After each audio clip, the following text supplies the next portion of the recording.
Alright, so this deck right here, anyways, back in the day, I used to use this card, before Pendulum Monsters came out with some of the Fire Formation cards.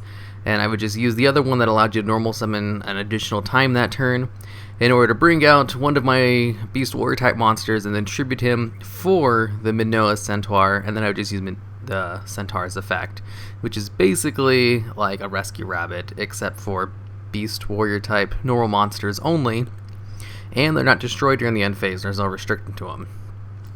So you just basically normal summon out Centaur, bring out 2 Gene Warped Warwolves, Gladiator Beast Andals. I also had Voice Raider back in that deck, but this one doesn't need it.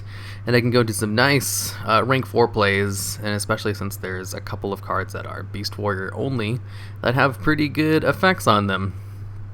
And so this one I just updated it to add some Pendulum Monsters into it, because one of the Pendulum Monsters is also a normal Beast Warrior type monster, so it works perfectly with the Minoa Centaur. I also threw in a couple of Fire Fist monsters, not too many of them. It's mainly just a Pendulum support. And I also threw in Samurai Cavalry with the Reptier, because when I was looking for Pendulum monsters to put in the deck, I saw this card and I saw his effect, and I was like, holy crap, that is a really good effect. At the start of the damage step, if this card attacks an opponent's face-up monster that is not a Pendulum monster, you can destroy that monster.